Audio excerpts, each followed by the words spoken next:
What's happening, everybody? Welcome back to the channel. Thank you for tuning in. If you've never been here before, I appreciate you for tuning in. Check out plenty of the videos that I have. Hit the thumbs up, hit the subscribe button. Everybody else, welcome back to the channel. As you see today, I'm not in my normal filming location. I am actually in the state of Florida visiting my stepbrother, and it was nice to get out of New York for a little bit. So I arrived yesterday in the pouring rain. Hopefully the sun comes out today. That's the reason for coming to the Sunshine State. Anyway, what we're going to talk about today is how anyone that preaches of peace is removed from society. Anyone that stands up and preaches that we should all get along is taken out of this world. And what brings me to that topic is the assassination, the murder of Charlie Kirk. Now, Charlie Kirk did preach in a peaceful manner, even if he was not specifically preaching for peace. He preached in a peaceful manner. He was expressing his beliefs. He was expressing his ideas from his point of faith that he strongly believed in, and never spoke words about hurting anyone. And because, he spoke on college campuses, as you know, mostly. He's traveled the country and different parts of the world, and in a peaceful manner. And he was assassinated because of this. He was assassinated by someone who obviously didn't believe what he believed. And it's kind of insane when you think about it. It's like the person that kills him says, I want you to accept my belief, but if you don't accept my belief, I'm going to kill you for it because I don't believe what you believe. It's an oxymoron, So I'm going to explain some people to you who were removed. This is just a brief list of some. And we'll start with Mahatma Gandhi, who was assassinated on June 30th, 1948. Mahatma Gandhi preached peace. His core principle, he believed in the core principle of truth. He believed that all people and all religions should get along. He believed in the power of love. He preached the power of love and compassion. He believed, Mahatma Gandhi, that it would transform society. He never preached violence at all. And he was assassinated. He was shot 3 times in the chest and the stomach for preaching peace, for wanting people to get along. If you preach peace in this country, if you preach peace in this world, you will be removed. Do I believe that the government removes some of these people? Absolutely. I do believe the government removes some. I don't believe that the government is responsible for removing all the people I'm going to mention, but I do believe that the government is responsible for removing some of them. And I'll get to those reasons why. Well, I'll briefly say that if all people come together, government has a serious problem. They don't want all people to come together. This is why the government uses the media to create divisions of people. This is why they preach and minister division. They put stories out there to divide us. They put stories out there to separate us. They put stories out there to create hate between groups. Because if groups come together, if religions come together, if people come together, government has a problem. Because if people come together, they could remove that government. And government loves one thing, their power. So that's why I believe that the government does remove some of these individuals. Not all of them. I believe that some are removed from radicals with their personal belief. Like you have someone like John Lennon. John Lennon preached peace. He preached love. He preached anti-war. December 8th, New York City, shot dead. Let's get rid of him, they said. Let's get him out of the picture. We don't want him preaching anti-war. We don't want him. He didn't preach any violence. I encourage you for the song Imagine that John Lennon is so famous for, even though many of you have heard it. I encourage that you listen to it. Don't just hear it. Listen to it. Listen to the words of that song. He was removed. He was a champion for peace. Killed by Mark David Chapman, that I was in Attica with. I was in Attica. I was in prison with him. You have Martin Luther King Jr., one of the most famous. One of the most famous. I had never really, a friend of mine when I was in Rikers Island asked me, yo, did you ever listen to Martin Luther King Jr. preach? I was a naive young kid. Why would I listen to him? He ain't got nothing. My friend said, just listen to him, Fish. Listen to him. He had 6 cassette tapes. We had the cassettes back, those with the Walkman. He had about 6 hours of Martin Luther King preaching on tape. I listened to this guy preach. I fell in love with him. He preached peace. He preached equality for all men, for all people. He said he was inspired by Gandhi. 1968, Martin Luther King Jr. taken out of the picture. He preached peace in this world. You preach peace in this world, you got to go. Robert F. Kennedy, someone who my grandfather met. When I'm in my regular filming man cave, you see the pictures of my grandfather and Robert F. Kennedy in the background. He was able to meet him several times and have extensive conversations with him. I've heard some great stories. Robert F. Kennedy, he fought for the desegregation of schools.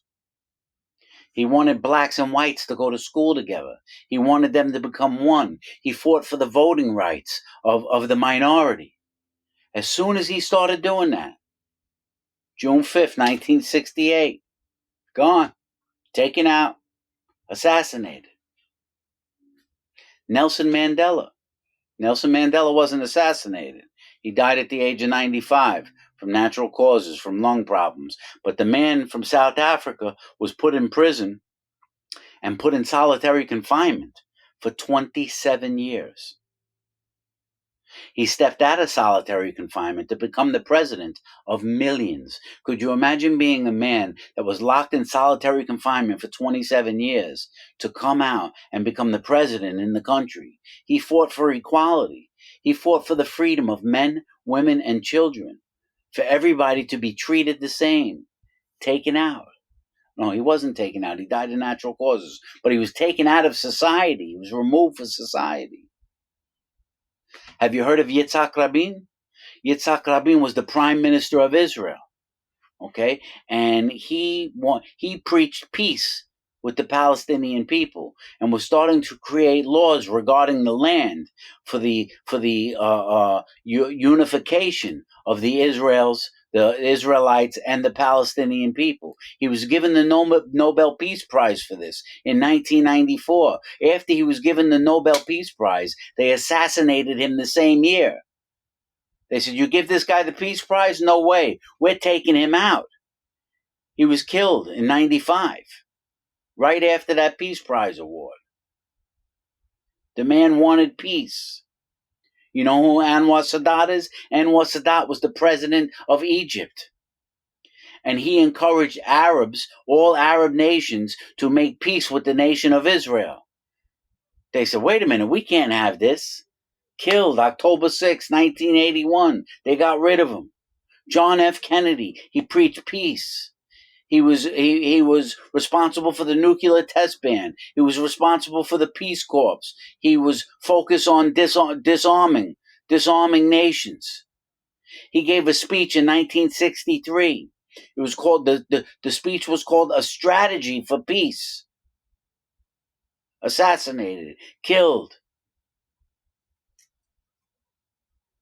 It's insane that anyone talks, not just in this country, but in this world, that anyone that preaches peace gets removed. There's a lot of people that don't want peace. Violence is not the answer. I'm not saying that Charlie Kirk was on a political level of the individuals that I spoke about. But as I said in the beginning of the video, he did it in a peaceful manner. whether you agree with the man or not, whether you agree with his beliefs or not. There's a lot of people that I don't agree with their beliefs, but I'm not going to go take them out for it. That's insanity. You make no progress like that. Violence is never the answer, whether it's on a political spectrum or whether it's on a personal level. Not when it comes to trying to force someone to accept your beliefs. Violence is not the answer. Violence is the answer sometimes when it comes to some things. If someone is breaking in your house and they have a gun and you have your family and your children in there, violence is the answer. You take that person out. When you have a country that's threatening you and using violence to kill your citizens and civilians, violence is your response. Violence may be the answer, right? There's different circumstances for everything. That's a different topic. But taking an individual out because they preached peace is insanity. Even though this man who's in prison now for killing Charlie Kirk took out Charlie Kirk, he didn't change anything by doing that. He hurt Charlie Kirk's family and he hurt the people that loved him. But there's a million people, millions of people that have the beliefs that Charlie Kirk had. And so you didn't change anything. All you did is change your own life, jerk off, because now you're going to die in prison and hopefully get the death penalty. People really need to think. When I was 24 years old, for those of you that don't know, I went to go handle a situation with violence. I didn't intend to kill the man. That wasn't my plan. But I did intend to confront him and use violence. It wasn't my place. I was a lost kid under the influence of drugs. I'm not making an excuse, but my intention was to go get into a fight with this guy and tell him to stay away from my friend's business. It wasn't my place to be doing that. I was, that's a story in itself. I may tell soon. I've told bits and pieces of it, but it resulted in someone dying because I decided to go to violence. People, you need to think before you act. You need to stay nonviolent. You need to participate in discussions if you disagree with someone. And even if after discussion you still don't agree with one another, so what? Go on and live your own life. That's all I could say, man. It's a very unfortunate situation. But I just wanted to point out in this video that all those powerful people that preach peace were removed. Dangerous thing to preach peace. Dangerous thing to preach nonviolence. Dangerous thing to preach, let's all come together. Somebody doesn't like it, and some individuals don't like it. That's just the reality. So listen, I'm going to wrap this up because I'm in Florida, and I'm in a beautiful motorhome. I don't want to stay in my stepbrother's house. He welcomed me in the house, but he's got a gorgeous motorhome outside. This place is really nice. Put a queen-size bed, bathroom, shower, kitchen, stove, microwave. I have my peace and quiet out here. I can make my videos. I'm going to go into his house, shoot a game of pool, take a ride into town. Florida's different than New York. You come to Florida, these southern states, these Republican states are different than New York. I'm going to give you an example before I close. You go into New York City right now, and you never know what's going to happen. Place is out of control. People getting shot and stabbed and killed and robbed and mugged and carjacked and assaulted and raped. That's reality. New York City is off the charts right now, And what's funny is gun-free zone. Very limited gun laws very strict gun laws in New York. Very strict. They don't like people to protect themselves in New York. There's no stand your ground laws, no protect yourself laws, right? So society becomes dangerous because the criminals are the only one with the guns. If you outlaw guns, the criminals are still going to have the guns. If you outlaw guns, the citizens, the law-abiding citizens, are going to be the only ones without guns. You think the criminals are going to give up their guns when you outlaw guns? It doesn't even make sense. The criminals are going to get guns no matter what, whether they're legal or illegal. And so if you outlaw guns, you're only disarming the American public. Please. Florida doesn't have that problem. You go try and carjack someone in the state of Florida, you'll probably get blown away. You go to break in someone's house in the state of Florida, even if there's an old lady in there, she may blow you away. And what's funny is I could walk out into the town right now, which I did this morning, safe and clean. Really, big difference. You don't mess with people down here.